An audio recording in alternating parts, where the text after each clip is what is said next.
Dear students of class 8, this is our second part and we are discussing the Assamese meaning of your lesson Explore India quiz time.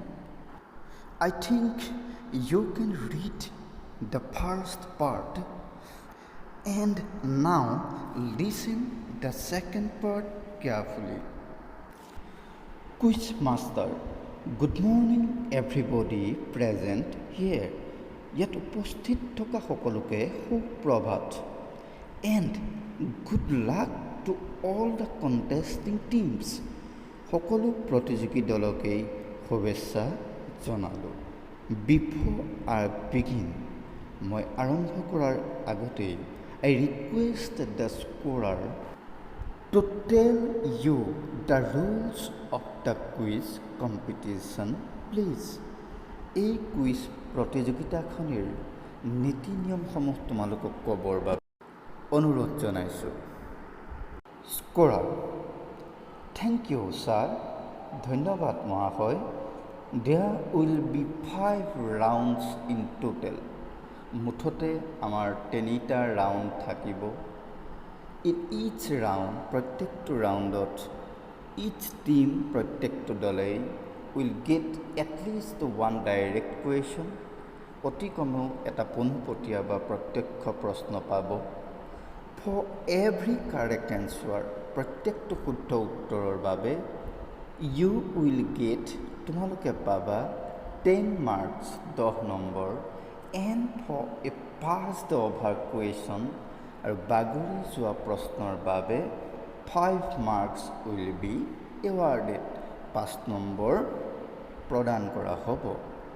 There will be no negative marks, ইয়াত কোনো negative বা ঋণাত্মক number নাই. For a wrong answer, অশুদ্ধ উত্তৰৰ বাবে.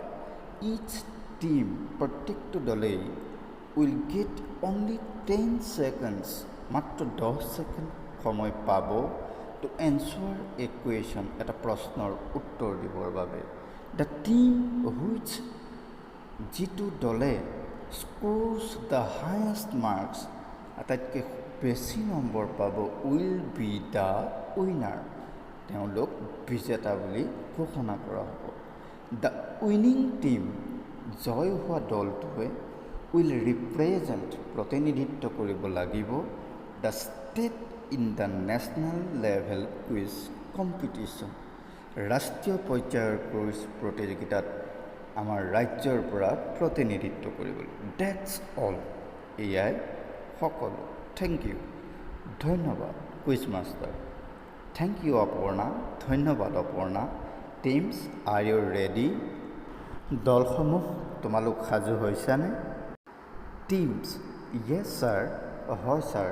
Quiz master, contestants, as you know', প্ৰতিযোগীসকল তোমালোকে জানা, দিছ কুইজ কম্পিটিশ্যন, এই কুইজ প্ৰতিযোগিতাখনি is a part of the national level quiz competition, ৰাষ্ট্ৰীয় পৰ্যায়ৰ কুইজ প্ৰতিযোগিতাৰ এটা অংশ.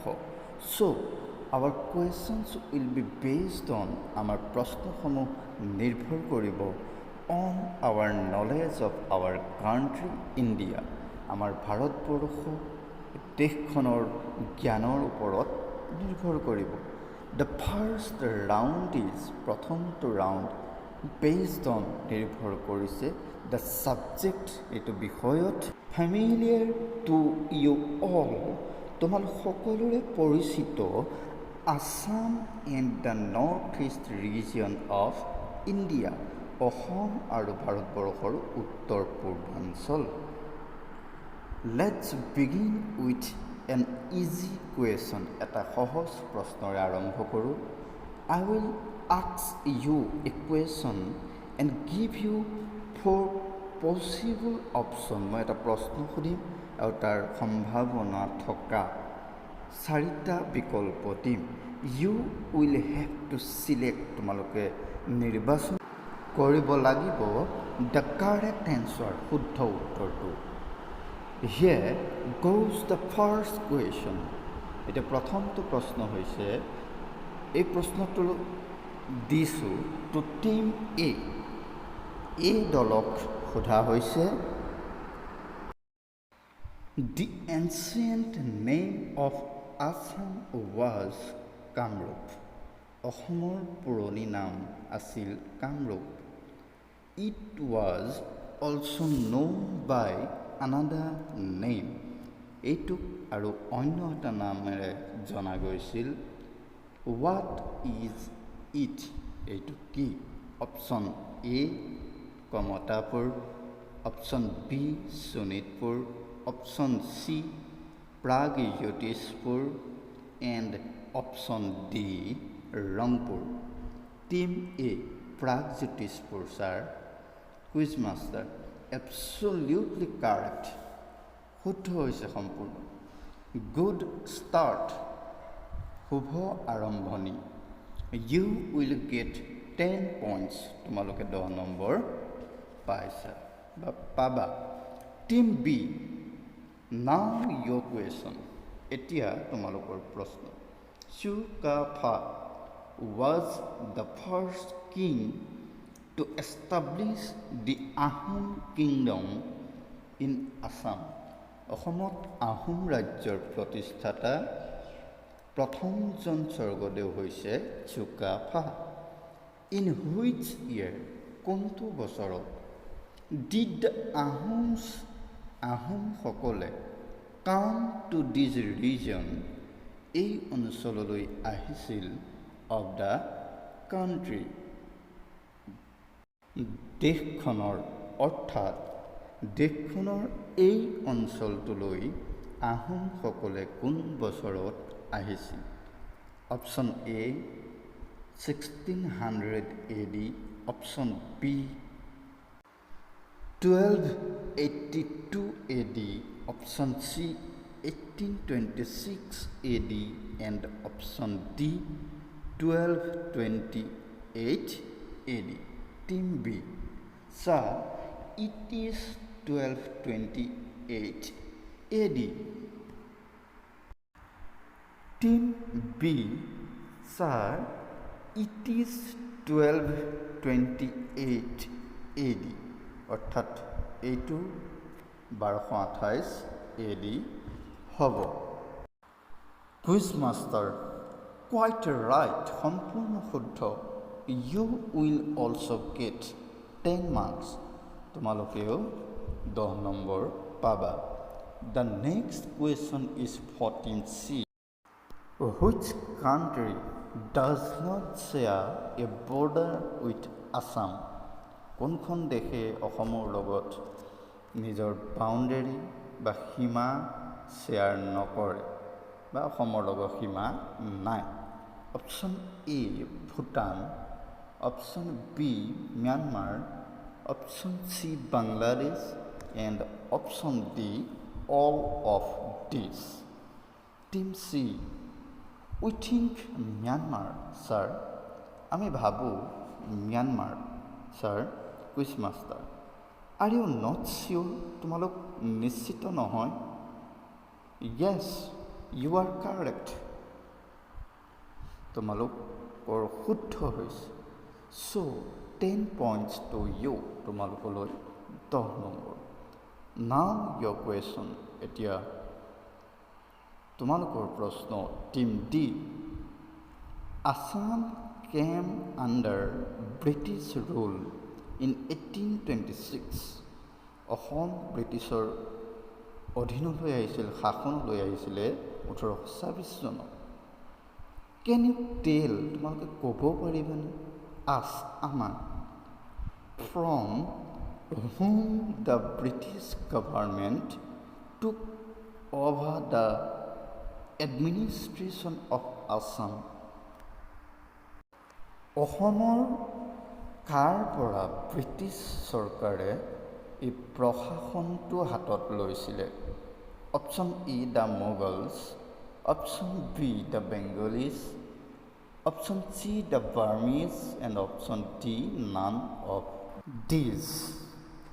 ইয়াৰ এটাও নহয়, নে মোগল, নে বেংগলী, নে বাৰ্মিজ অৰ্থাৎ মানসকল। Team D, sir, it was from the Burmese.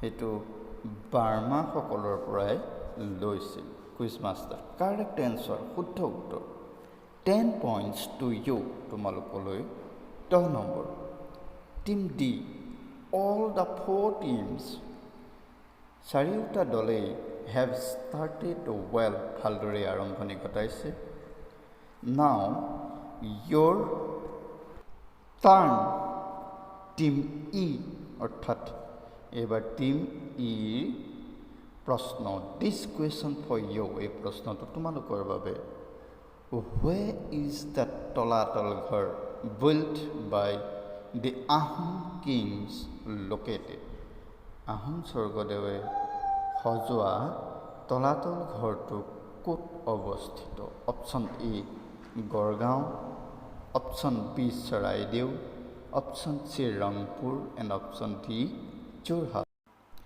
Team E Rangpur sir it was the old name of Sivasagar এইটো শিৱসাগৰৰ পুৰণি নাম আছিল quiz master you know' it তোমালোকে জানা এইটো ফুল মাৰ্কছ টু ইউ তোমালোকলৈ সম্পূৰ্ণ নম্বৰ উইথ দিছ এইটোৰ পৰাই we come to the end of the first round প্ৰথমটো ৰাউণ্ডৰ আমি শেষ পৰ্যায় পালোঁ অল দ্য 5 টিমছ পাঁচোটি দলৰ সকলোৱে আৰ ইকুৱেলি পইজড এট 10 points ইচ প্ৰত্যেকেই 10 নম্বৰ লাভ কৰি ভাৰসাম্যতাত আছে নাও উই গ' on to the second round আমি দ্বিতীয় পৰ্যায়লৈ যাওঁ হুইচ ইজ নেমড যিটোৰ নাম হৈছে get the facts the nation and the states ৰাষ্ট্ৰ আৰু ৰাজ্যৰ ঘটনাৰ বিষয়ে জনা দিছ টাইম এইবাৰ আই উইল ষ্টাৰ্ট মই আৰম্ভ কৰিম উইথ টিম ই দলৰ পৰা হোপ আশা কৰোঁ ইউ আৰ ৰেডি তোমালোক সাজু আছা হিয়াৰ গোজ দ্য ফাৰ্ষ্ট কুৱেশ্যন ইয়াত প্ৰথমটো প্ৰশ্ন উই ন' আমি জানো ডেট যে আৱাৰ কাণ্ট্ৰি ইণ্ডিয়া আমাৰ দেশ Bharatvarsha is also' known as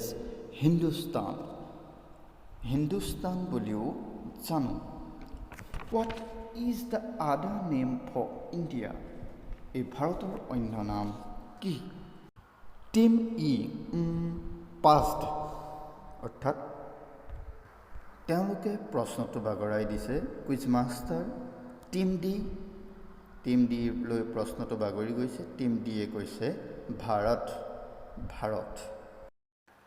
ছাত্ৰ ছাত্ৰীসকল আজিৰ এই খণ্ডত আমি ইমানলৈকে আলোচনা কৰিলোঁ পৰৱৰ্তী পৰ্যায়ত আমি পাঠৰ বাকী অংশসমূহ এনেদৰে আলোচনা আগবঢ়াই যাম আৰু আশা কৰোঁ তোমালোকে সহযোগিতা আগবঢ়াবা ধন্যবাদ সকলোলৈকে